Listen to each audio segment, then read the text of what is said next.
যুক্তরাষ্ট্রের ক্যালিফোর্নিয়ায় পর্দা নামল ৪১তম সান্তা বারবারা আন্তর্জাতিক চলচ্চিত্র উৎসবের। ৪ থেকে ১৪ ফেব্রুয়ারি পর্যন্ত চলা এই উৎসবের শেষ দিনে ঘোষণা করা হয়েছে সেরাদের নাম। ২ শতাধিক চলচ্চিত্রের ভিড়ে কোন সিনেমাগুলো জয় করল সেরার মুকুট? ১১ দিন ব্যাপী জমজমাট আয়োজনে শেষ হলো Santa Barbara international film festival. বিশ্বের নানা প্রান্ত থেকে আসা ২০০-রও বেশি পূর্ণদৈর্ঘ্য ও স্বল্প দৈর্ঘ্য চলচ্চিত্রে প্রাণবন্ত ছিল এবারের আসর। প্রদর্শনীর পাশাপাশি ছিল সেলিব্রিটিদের শ্রদ্ধাঞ্জলি, প্যানেল আলোচনা ও তরুণ নির্মাতাদের জন্য একাধিক শিক্ষামূলক কর্মসূচি। সব মিলিয়ে স্বাধীন ও সৃজনশীল সিনেমার এক মহাসমাবেশ। ক্যালিফোর্নিয়ার সান্তা বারবারার এল ক্যান্টনিতে আড়ম্বরপূর্ণ সমাপনী অনুষ্ঠানে ঘোষণা করা হয় বিজয়ীদের নাম। উৎসবে সর্বোচ্চ সম্মান অডিয়েন্স অ্যাওয়ার্ড জিতে নেয় টিয়া লেসিন ও কার্ল ডেল পরিচালিত documentary film still this story please.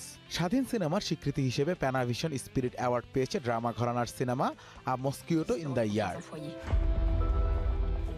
আন্তর্জাতিক ফিচার ফিল্ম বিভাগে জেফ্রি সি বারবাকো পুরস্কার অর্জন করেছে লরা ওয়ান্ডেল পরিচালিত অ্যাডামস সেক। সেরা ডকুমেন্টারি নির্বাচিত হয়েছে কেটি ক্যামাসো নির্মিত গ্যাসলিন। ল্যাটিন আমেরিকান সিনেমা বিভাগে নুয়েভা ভিশন পুরস্কার পেয়েছে রাজনৈতিক ব্যঙ্গধর্মী চলচ্চিত্র ভার্সাই, যা সমসাময়িক রাজনীতিকে তীক্ষ্ণ ভাষায় তুলে ধরেছে। তারকাদের সম্মাননাতেও ছিল চমক। সিনার্স খ্যাত মাইকেল ভি জর্ডান নির্বাচিত হয়েছেন বর্ষসেরা অসাধারণ অভিনেতা। আমেরিকান রিভেরা পুরস্কার পেয়েছেন ইথান হাক। কার্ক ডগলাস সম্মানে ভূষিত হয়েছেন সিনথিয়া এরিভো। আর্লিংটনের বর্ষসেরা শিল্পীর সম্মাননা গেছে কেট হাডসনের ঝুলিতে। মন্টেসিটো পুরস্কার জিতেছেন স্টেলেন স্কার্সগার্ড। বছর জুড়ে চলচ্চিত্রে অসামান্য অবদানের স্বীকৃতিস্বরূপ তাদের হাতে তুলে দেওয়া হয় এই সম্মাননা। স্বাধীন ও সৃজনশীল সিনেমার এমন বৈচিত্র্যময় সমাহার উদযাপন করতে পেরে আমরা সত্যিই রোমাঞ্চিত। Mexico, Bharat, Belgium, Japan, France, Italy, Germany ও মালয়েশিয়া থেকে জমা পড়া চলচ্চিত্রগুলো ভিন্ন ভিন্ন গল্প ও দৃষ্টিভঙ্গি উপস্থাপন করেছে। বিচক্ষণ জুরিদের প্রতি আমি কৃতজ্ঞ। সেরা কাজগুলো নির্বাচনে তারা গুরুত্বপূর্ণ ভূমিকা রেখেছেন।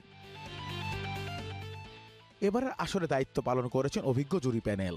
তাদের মধ্যে ছিলেন অ্যাডাম গুয়েলেট, এড্রিয়ান মার্টিনেজ, জর্দানা ভ্রিউস্টার ও জোসেফ নোবার মতো গণমাধ্যম ও শিল্প জগতের পরিচিত মুখ। জুরি সদস্যদের ভাষ্য মতে এবছর সেরা চলচ্চিত্র নির্বাচন ছিল চ্যালেঞ্জিং, কারণ প্রায় প্রতিটি সিনেমা শক্তিশালী গল্প ও ইতিবাচক বার্তা নিয়ে দর্শকদের মনে দাগ কেটেছে। Anas Imran, star entertainment.